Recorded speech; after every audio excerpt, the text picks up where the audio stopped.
In 2008, ATI hit a home run with their Radeon HD 4850 and 4870. Both cards were well received and quickly became a thorn in Nvidia's side, but neither was able to take down Nvidia's flagship, the GTX 280. ATI was dead set on taking back the performance crown, so less than 2 months after they released the HD 4870, ATI released their monster dual GPU, the Radeon HD 4870 X2. As the successor to the HD 3870 X2, ATI made some enhancements to their dual GPU design. They started by using a Gen 2 PCI Express bridge that doubled the bandwidth of its predecessor. Along with these PCIe bridge improvements, ATI developed a separate high bandwidth duplex interconnect between each GPU. Think of it as a line that both GPUs could talk on while directly bypassing the PCIe bridge. They dubbed this interconnect the side port.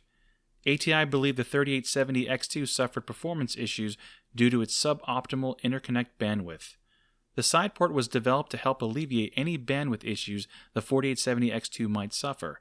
Unfortunately, the side port was not enabled upon release due to its negligible performance benefit.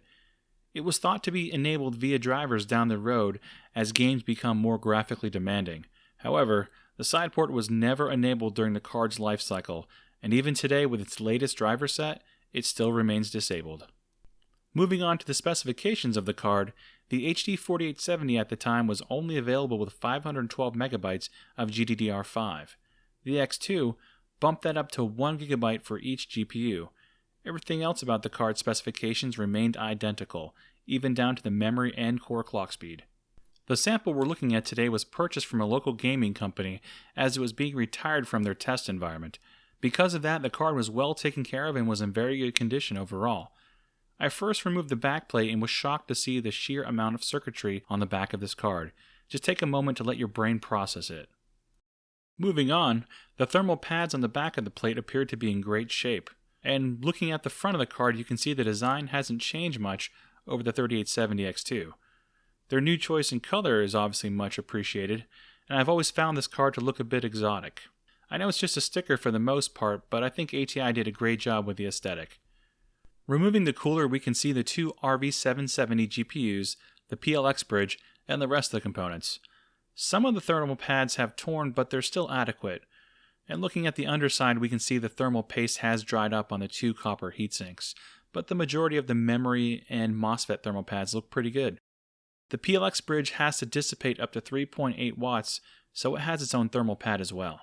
Normally, for the majority of my video card tests, I include stock and overclock results. Unfortunately, this does not hold true for this testing today. Because of a BIOS limitation, this card will only overclock 50 MHz on the core and 100 MHz on the memory.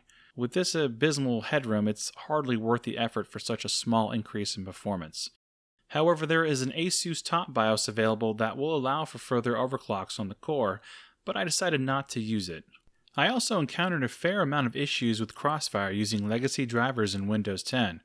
There were a number of modern games I wanted to test, such as GTA 5 and Overwatch, but with GTA 5 I noticed a 0 performance increase using Crossfire, and at the same time I inherited a lot of stutter.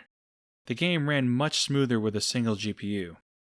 With Overwatch I did see a sizable performance increase, but I was met with seizure-inducing flickering. And in case if you're wondering, I spent a lot of time researching and using cap profiles, various rendering techniques such as AFR and Optimize 1x1, and then trying to supplement with Radeon Pro. I became burnt out with the entire process and trying to get games to work, so I just moved on. It was unfortunate that I was not able to get both of these games to work, so I had to move on to find 10 semi-modern games that would work well with Crossfire. We still have that DirectX 10 limitation, so nothing too new will work, but the games I tested, I still hope it brings some insight to how the card performs today. Alright, well now that we got that out of the way, let's go ahead and get to some benchmarks. The first game we tested was Batman Arkham Origins, and with normal settings, 2x MSAA, and with all post-processing enabled, we averaged 76 frames per second. Looking at the frame time graph, you can see we experienced some noticeable stutters, as well as a bit of micro stutter. GPU utilization was good, hovering in the 80s and 90s on both GPUs throughout the majority of our testing. Moving on, we have the original Metro 2033, and using DX10 with high settings and 16x AF, we averaged 58 frames per second using the built-in benchmark. Looking at the frame times, we can see a handful of frame rate drops, but overall frame times were solid. GPU utilization was very good, and we saw it range from the 80s to 99% in some areas. Just Cause 2 is up next, and with high settings and 2x MSAA, we averaged 71 frames per second. While average frame rate was great, we experienced a fair amount of microstutter as shown in our graph. This was certainly felt during our gameplay. GPU utilization was excellent though, as both GPUs hovered in the 90% range for most of the time. We selected Dirt 3 as our racing game to test, and we completely maxed out the game with ultra settings and 8x MSAA. We averaged 76 frames per second using the built-in benchmark. Again, we did experience a fair amount of stutter and microstutter during our gameplay, but it wasn't too jarring. GPU utilization was the best thus far, as both GPUs were pretty much pegged the entire time. Moving on, we have the 2013 version of Tomb Raider. Here we use the built-in benchmark with the high preset and FXAA. We averaged 62 frames per second, but we did see a bit of microstutter during the run of our built-in benchmark. But at least utilization on both GPUs was excellent. Rocket League is the next game we tested, and here we didn't let up on the 4870X2. We maxed out the settings throughout and added MLAA. With both GPUs pegged, we averaged 42 frames per second. We did experience a fair amount of microstutter, but the game was still enjoyable to play. Obviously, achieving a solid 60 FPS or above would be no issue once turning down some settings. Moving right along with The Witcher 2, here we use the high-spec preset at 1080p. We averaged 37 frames per second. I will say frame times in this game were pretty bad. The inconsistency made our gameplay really jarring and not smooth at all. On a positive note, utilization on both GPUs was really good overall. There is something we can do to make the experience much better, and we'll talk about that later on. Hitman Absolution is up next, and here we use the built-in benchmark with DX 10.1, high settings, and no AA. We averaged 44 frames per second. GPU usage was pretty good for the most part, but this benchmark is well known for being a bit CPU heavy. Frame times are actually pretty solid as shown in our graph, and dialing down some settings would make 60 FPS on average a possibility. The second to last game we tested was the original Dishonored, and at 1080p with every setting maxed out, we averaged 63 frames per second.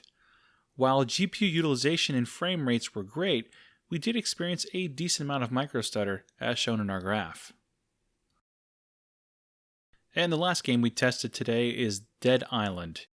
We ran the game with everything set to high and achieved 134 frames per second on average.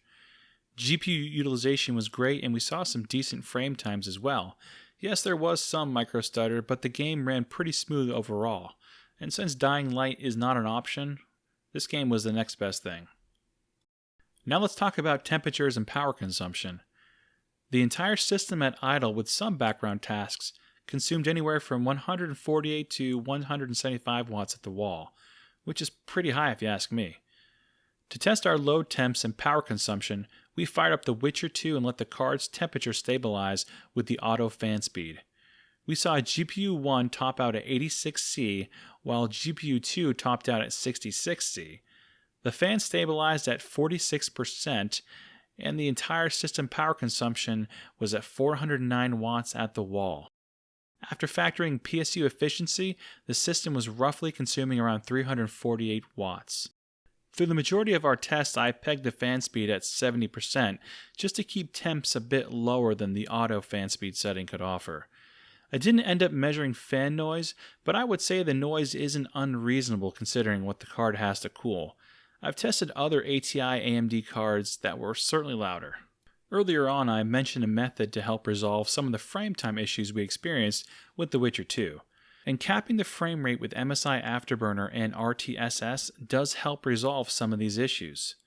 Since the game didn't run much below or above 30 FPS, I capped the frame rate at 30.